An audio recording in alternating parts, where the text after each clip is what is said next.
Olá, senhoras e senhores. Vocês não querem nada, hein?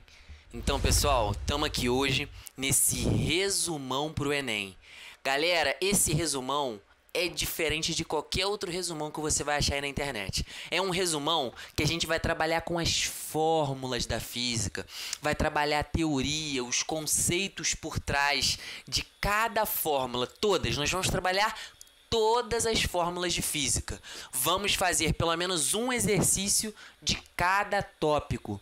E vamos aí trabalhar esses temas, porque assim, para quem que vai ser esse conteúdo? Esse resumão do Enem é para aquele cara que às vezes teve um problema na pandemia, não conseguiu estudar muito, não conseguiu se dedicar, não teve assim muito tempo para se preparar, talvez teve até algum problema familiar. Esse cara é a chance dele se recuperar na física ali, dele conseguir absorver uma coisa ou outra, absorver uma questão, um exercício, uma fórmula, um conteúdo, mas também é para aquele cara que vem estudando já há muito tempo, que se preparou, para ele isso aqui é um checkmate. É um cara, aprendi o conteúdo, é isso que eu vou precisar, é isso que eu vou usar, é assim que eu vou usar e fechou. Relaxar para a prova. Então, chega de enrolação. Vamos embora aí para as fórmulas, para as resoluções de exercício. Então é isso. Corta aí com os nossos recursos mágicos aí do teletransporte, direto aí para nossa bancada. Galera, então vamos embora aí entender um pouco da termodinâmica, galera. Entender um pouco dos conceitos, das fórmulas. Vamos começar aí por essa parte de termometria, né? Que é uma parte aí, na verdade, são a questão de termômetro e temperatura, né? Galera, primeira coisa, termodinâmica vai ser o estudo, então, da termo vem de termômetro, né? De temperatura.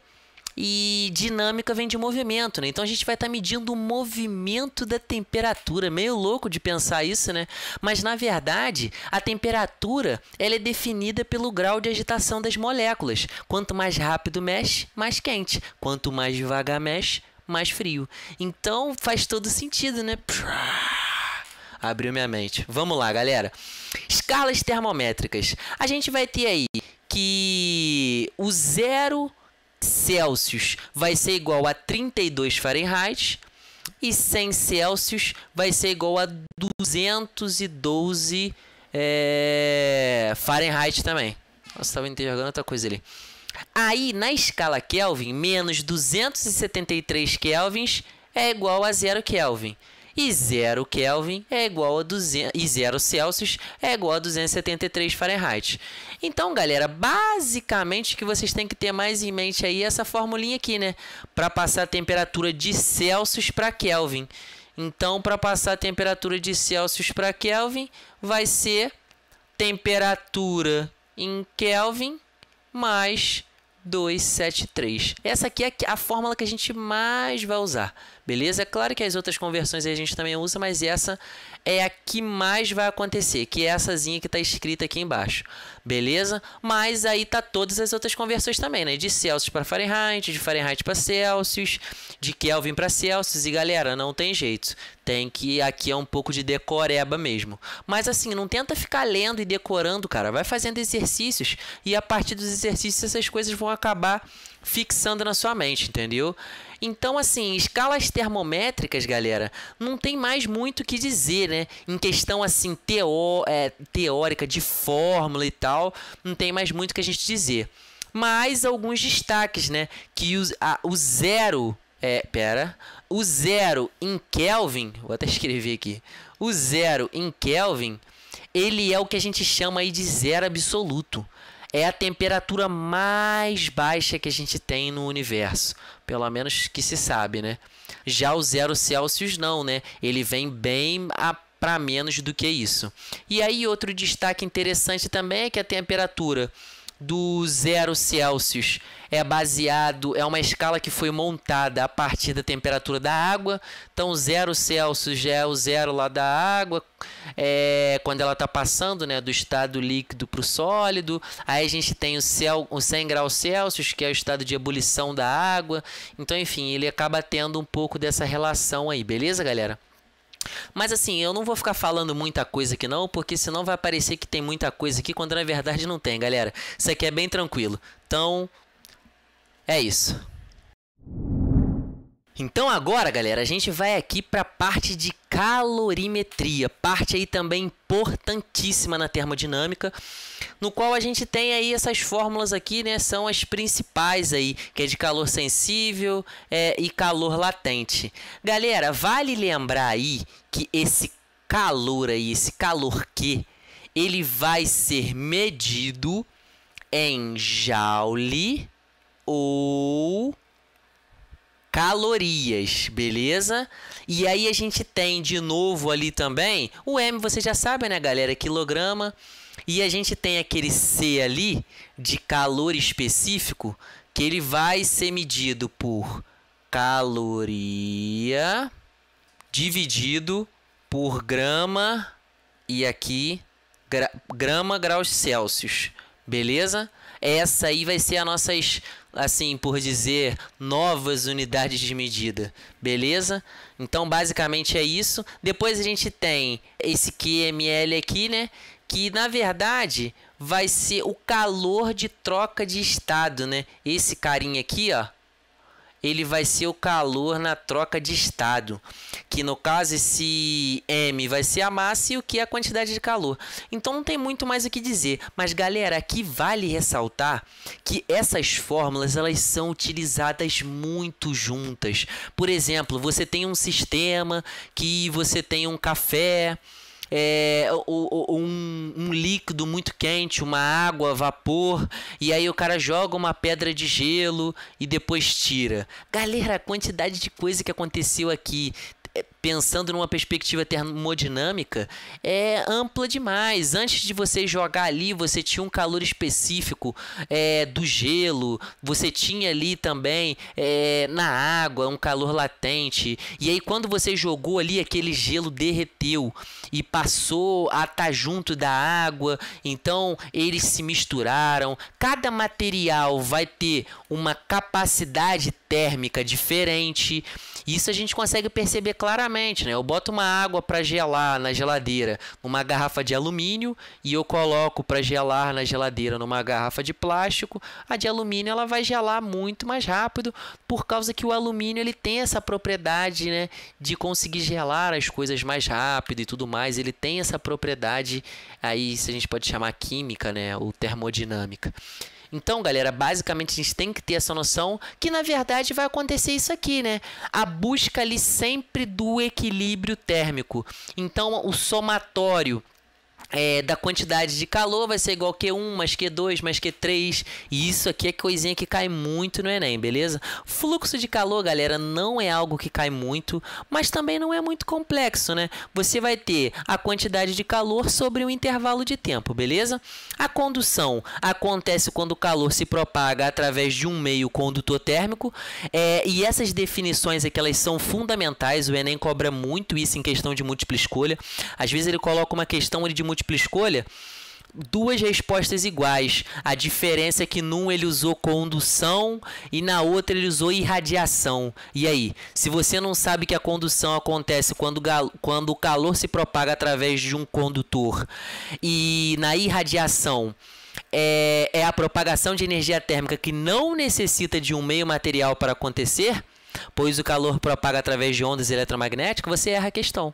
Então, esses conceitos aqui de condução, irradiação e convecção, que na verdade é o fenômeno no qual o calor se propaga por meio do movimento de massas fluidas e densidades diferentes, se você não sabe isso daqui, galera, você não vai conseguir prosseguir bem numa questão aí de calorimetria ou coisa do tipo, beleza? Então, basicamente, esses são os conceitos aí que você vai precisar ter em mente nessa parte de calorimetria. Então, galera, vamos embora aí agora para as nossas questões aí de termodinâmica, né? Ainda estamos em termodinâmica, mas agora vamos para a lei dos gases, beleza? Então, em lei dos gases, galera, a primeira coisa que a gente tem que entender são esses terminhos aqui, ó. Esses caras aqui, eles confundem muito. Quando você tem uma transformação isobárica, Isso significa, né, que a gente tem volume e temperatura. Isso significa que a pressão ela é constante, beleza? Isométrica, a gente tem pressão e temperatura. Então aqui, ó, volume constante. E isotérmica, não precisa nem falar, né? O nome já é mais intuitivo um pouco. Isotérmica é igual temperatura constante, beleza? Só que aí, galera, aqui geralmente a gente utiliza, na verdade, essa formulinha aqui, ó, pi vi ti.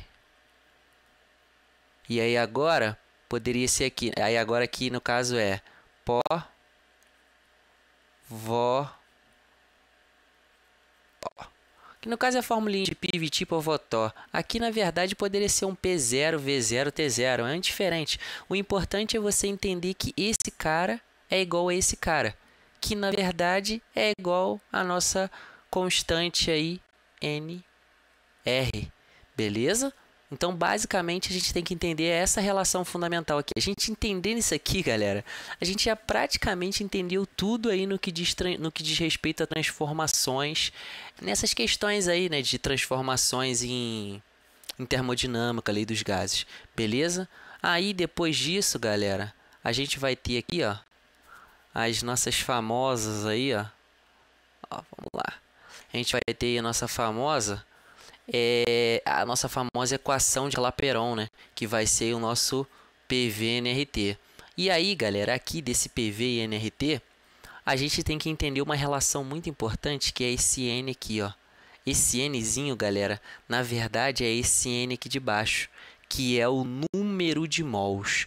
Galera, quem é esse número de mols? Galera, o número de mols é uma forma de medir quantidade de massa. Entendeu? Massa o quê? De medir, né? A massa, assim, de algum corpo, né? De alguma substância química, de alguma coisa. É o que a gente poderia chamar de uma unidade de medida para medir quantidade. É a melhor forma assim, que eu vejo de sintetizar esse cara aqui. A massa aqui em cima é a massa normal, né? Que a gente mede em grama. E a massa molar vai ser uma massa que é gramas por mol. Beleza? Então, basicamente aqui é isso, não tem muito mais que a gente vê disso daqui.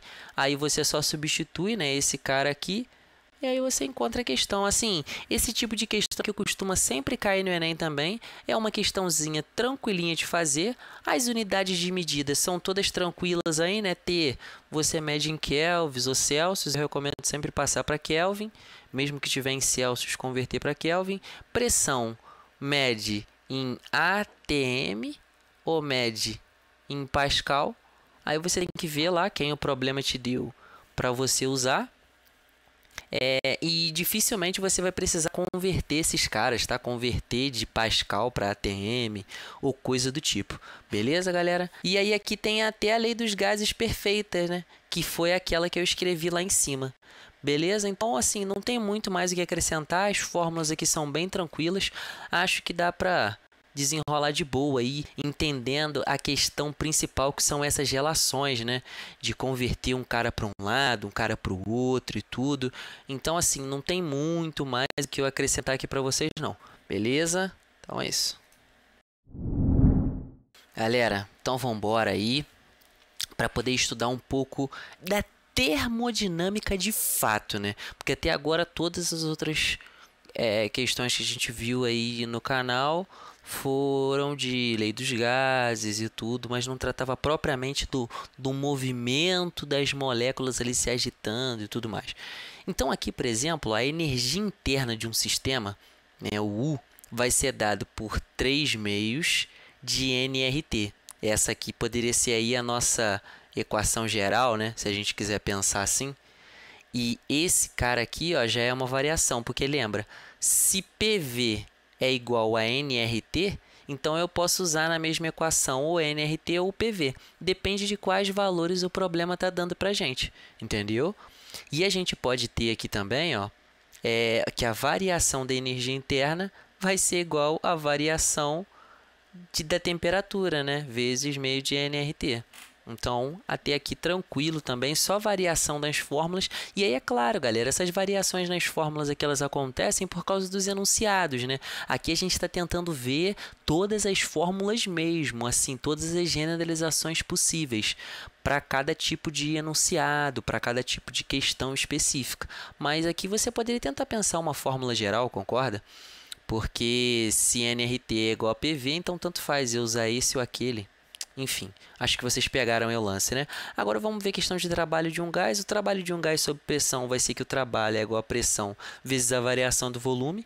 E aqui também não tem muito mistério, né, galera? Lembrando também sempre do conceito de trabalho, né? De realizar trabalho. A gente às vezes tá pensando muito em... Quando a gente pensa em trabalho, né, a gente pensa muito em esforço, né, em carregar carrinho de mão, em bater pá, sei lá, trabalhar, né, a gente pensa em trabalhar quando pensa em trabalho, mas o trabalho na física, ele tá mais para uma relação de deslocamento do que qualquer outra coisa. Sempre que a gente tiver um trabalho aí é porque rolou algum deslocamento, alguma coisa ali, e claro, relacionado com energia, né, o trabalho tem um deslocamento e esse deslocamento também tem aí até uma perda de energia, beleza? Aqui já são variações da nossa fórmula, né? Se aqui era PV, com o V variando, aqui vai ser a mesma coisa, né? O trabalho vai ser igual a nRT, que no caso substituiria aqui, entraria no lugar do PV, né? E o V está variando, que é o ΔV. Aqui ele só escreveu diferente, né? Porque um está dividindo pelo outro e aqui é um menos o outro. Mas vocês conseguem ver também, né? A relação aí, acho que está bem claro, né? A relação de que essas fórmulas, elas são similares, né? Elas são, na verdade, a mesma. Elas só estão usando ali uma notaçãozinha aí um pouco diferente, beleza? E aqui lembrando, né, galera, que aqui tinha um LN, né? Então, assim, dificilmente o Enem vai te cobrar um cara desse aqui, a não ser que ele te dê o valor de LN de V sobre 2 e V sobre 1, porque não tem como você fazer LN de cabeça aí, né? Principalmente dependendo do LN, beleza? Mas aí vamos continuar aqui. Aqui ele já faz uma outra generalizaçãozinha, né? Dizendo que o trabalho de um gás sobre o volume constante é igual a zero. E aí isso é óbvio, né? Já está entendido na própria fórmula que a gente chega nisso. E aí a gente tem que o trabalho de um gás em uma transformação adiabática vai ser igual à variação da energia interna, beleza? Agora, galera, que a gente chega aí no que, para mim, pelo menos, é o cerne aí da termodinâmica. Que é quando a gente vai chegar aqui nesse carinha, ó, chamado aí as nossas famosas leis da termodinâmica, né? Igual a gente tem aqui, ó, leis da termodinâmica. A primeira lei vai dizer que a quantidade de calor vai ser igual ao trabalho vezes a variação da energia interna. E isso aqui, obviamente, né, galera, isso tem que fazer muito sentido, né? Porque a quantidade de calor que um corpo tem vai ser o quanto de corpo esse corpo realizou, mais a variação da sua energia interna, né? E quando você passa para o outro lado, por exemplo, a variação da energia interna vai ser igual ao calor, ao trabalho que esse cara exerceu, menos o calor. Pode pensar assim também. Ou você pode pensar, enfim, passando um cara para o lado e para o outro aqui, você vê que essa fórmula ela é muito forte, né? Até porque ela é uma lei, né? Então ela tem que ser muito forte. Mas o que eu quero dizer é que essa relação aqui ela é explícita, né? É intuitiva demais você entender isso daqui. Aí agora vamos lá, né, para o enunciado aí pros enunciados aí, né, da nossa segunda lei da termodinâmica. O calor não pode fluir de forma espontânea de um corpo de temperatura menor para outro corpo de temperatura mais alta. Então, isso aqui é meio intuitivo também, né, galera? Eu vou até trocar a corzinha aqui para não ter fofoca, mas isso aqui é bem intuitivo, né? Porque pensa comigo, galera, você tem um cubinho de gelo lá, pá, que entrou em contato com outro cubo de gelo. Vou até desenhar esse segundo aqui maior. É claro, né, galera, que o tamanho não está relacionado ao quão gelado vai estar, tá? É só para a gente ter uma noção aí. Que a gente vai ter esse cara aqui, que tá, sei lá, vamos supor que esse cara tá 0 Kelvin aí, ó. Nossa, escala absoluta. Opa, Deus me livre, não pode fazer isso aqui não, hein, galera. O Kelvin é uma escala absoluta e ele não tem o graus aqui, tá? Apesar do Fahrenheit e do Celsius ter o grau, o Kelvin não tem. Então, escrever graus Kelvin é um erro, tá? Então, vamos botar que esse cara aqui tá 0 Kelvin e tem um outro aqui que tá, sei lá, 10 Kelvin. A gente tem que entender aqui, galera, que ó, o calor não pode fluir de forma espontânea de um corpo de temperatura menor para um outro corpo de temperatura mais alta. Esse calor nunca vai sair daqui para cá de forma espontânea. Isso tem que estar explícito. É impossível a construção de uma máquina que, operando em um ciclo termodinâmico, converta toda a quantidade de calor recebida em trabalho.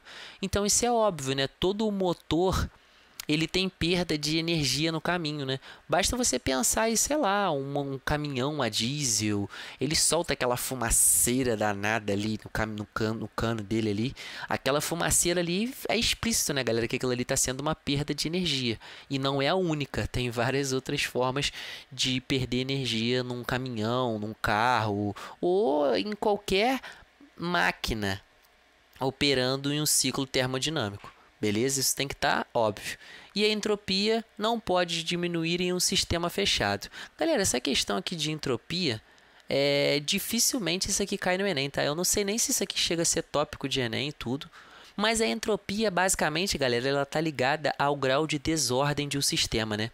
Então, a entropia não pode diminuir em um sistema fechado. Se eu tenho um sistema fechado, a entropia naquele sistema, a desordem naquele sistema, ela vai se manter, beleza? Basicamente é isso. Aí agora a gente tem as nossas famosíssimas máquinas térmicas. Aqui a gente tem a relação fundamental aí, né, se a gente poderia chamar assim, das máquinas térmicas, que vai ser o trabalho é igual ao módulo do calor na fonte aquecida menos o calor na fonte resfriada. E aí, galera, a gente já pode pular aqui direto, ó. Aqui a gente tem o rendimento, né? Aqui a gente tem o trabalho e aqui a gente tem o rendimento de uma máquina térmica. Só que agora, galera, a gente chega num cara aqui, ó, importantíssimo. Entendeu? Eu não vou escrever aqui não. Ah, já escrevi. Importante. Escrevi com a letra ridícula aí. Mas esse cara aqui é muito importante, o ciclo de Carnot. Por que o ciclo de Carnot é muito importante?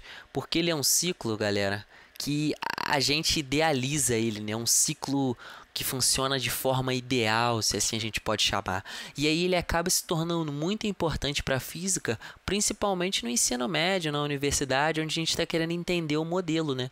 Quando a gente quer entender o modelo, essas estruturas aqui ideais, elas são a melhor coisa, né? Às vezes você desconsiderar um atrito de um sistema vai te ajudar bem a entender a teoria, por mais que aquilo ali na prática, na realidade, não aconteça muito. Mas para um primeiro contato, eu acho interessante. Então, o ciclo de Carnot aqui basicamente vai ser isso, né? O trabalho no ciclo de Carnot vai ser igual ao calor na fonte aquecida e pronto, sem fofoca. E o rendimento em uma máquina de Carnot vai ser menos o calor na fonte fria, ó, QR, dividido pelo calor na fonte aquecida. Ou a gente pode pensar na temperatura também. Na temperatura na fonte de resfriamento dividida pela temperatura na fonte aquecida. Galera, aqui o que me ajuda a pensar é o seguinte: vai ser sempre o maior para o menor, né? O maior vai estar sempre em cima, beleza? Porque aqui no caso é o cara frio, né? E aqui é o cara... E aqui é a temperatura de resfriamento, né?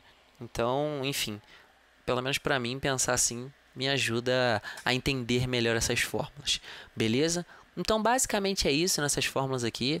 Não tem muito mais o que acrescentar não, galera. Beleza? Galera, então agora sim, sem muita enrolação, vamos para um outro tópico de termodinâmica, que agora vai ser dilatação. E esse tópico, galera, além de importantíssimo, de praticamente todo ano cair no Enem, é um tópico que é basicamente fácil, ele não é difícil, beleza? Então vamos lá. A gente vai ter aí a dilatação linear, que basicamente vai consistir que ΔL é igual a um L0, que é um comprimento inicial lá que esse cara tem. Você vai ter um alfa, que vai ser o coeficiente de dilatação linear. E aí, galera, nesse alfa aqui, você tem que sempre lembrar o que? Cada material tem o seu coeficiente de dilatação. Podem ter materiais que dilatam mais do que o outro, né? E eu acho que isso é até fácil de perceber, né? Por exemplo, sei lá, o meu próprio Meu próprio... deixa eu pensar aqui alguma coisa aqui, ó. Ó, por exemplo, essa espuminha aqui, se a gente for pensar nela, né? Eu aperto ela aqui, ó. Eu dilatei ela. Agora, quando eu aperto a minha caneta, por exemplo, ela não mexe quase nada. Agora, se eu aperto esse cara aqui, ó. Então, vocês concordam que aplicando uma mesma força, eu dilato muito mais um corpo do que o outro. Por quê? Cada corpo tem o seu coeficiente de dilatação, beleza? É só vocês pensar, a madeira e, sei lá, o aço, o diamante, enfim, cada material vai ter um coeficiente de dilatação, beleza? Isso aqui o problema tem que te dar, não tem como você gravar isso aqui.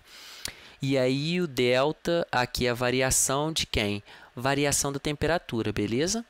Então aqui tranquilo. Só que vale ressaltar que essa dilatação aí linear, a gente tem que lembrar que linear, ó, é meio óbvio até, eu acho, né? Mas é uma dilatação que acontece aqui, ó, numa linha só. É uma dimensão só, beleza? Bota aqui, ó, 1D. Agora, dilatação superficial já vai ser diferente. Já vai ser um cara assim, ó. Ó. Vai estar chato no desenho. Não usei nem o atalho aqui para fazer reta. Superficial já vai ser esse cara aqui, né? 2D. E aí vocês estão vendo, né, galera, que essa fórmula aqui ela não está mudando nada, né? A gente só tem o coeficiente de dilatação superficial aqui que mudou. Enfim, notação que está mudando só. A fórmula essencialmente é a mesma. E aí a gente tem coeficiente de dilatação superficial. Aí a gente tem aqui dilatação volumétrica. E aí agora deu ruim, né? Porque aí na volumétrica, ó, a gente vai ter um cara... Opa! E aí na volumétrica, a gente vai ter um cara, ó.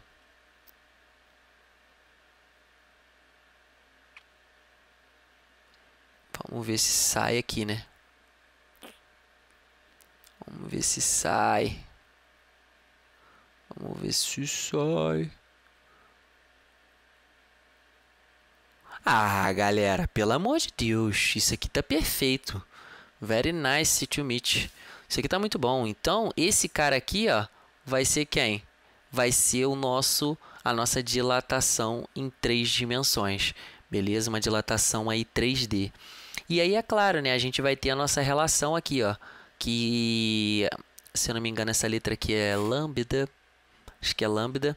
Lambda é igual a 3α. Então, a gente vai ter essa relação aqui, né? Alfa sobre 1 tem que ser igual a beta sobre 2, que tem que ser igual a lambda sobre 3. Caso ele te dê um e não te dê outro, e você tenha que achar o outro, porque você percebeu que ele te deu o linear, mas ele quer achar de uma coisa que é volumétrica. Então, tem que fazer a conversão, galera, beleza? Não erra esses tipos de coisa boba. Esse tipo de questão aqui, cara, é questão que você erra detalhe, coisa boba. Às vezes questão de conversão ali de centímetro para metro. Cara, erra coisa boba nesse tipo de prova aqui, galera. Então, tem que prestar atenção. Beleza? Vamos embora aqui. Estamos acabando aqui já. Agora, galera, a gente tem basicamente aqui, ó, a nossa dilatação aparente. E assim, galera, para ser bem sincero mesmo, essencialmente vocês conseguem perceber, né, que essa dilatação não vai ter nada de diferente daquela lá de cima. É uma questão conceitual que está mudando aqui nessa fórmula, que é a questão de ser aparente, né? E aí é só você pensar no termo aparente em si, né? Na palavra aparente em si. O que é uma dilatação aparente? É que está mais visível, mais ali no esquema ali, entendeu? Mas essencialmente, galera, não se atentem muito a isso não. Vocês veem que a fórmula aqui, na sua essência, falando mais uma vez aí a palavra, ela não mudou, né? Aqui embaixo também, ó, dilatação do recipiente também não mudou. E aqui embaixo também, né? Não, aqui, peraí, opa, não, peraí. Vou apagar aqui. Aqui já mudou, né, galera? A variação real do volume é igual a variação aparente do volume mais a variação do volume do recipiente. Então aqui já vai ser diferente, né? Então você tem que analisar lá o problema, ver direitinho, calcular esses volumes todos aí para encontrar esse cara. E aí tem o coeficiente de dilatação real, que vai ter essa mudançazinha aqui. Mas assim, galera, particularmente são tipos de questões assim dificílimas de cair, sabe?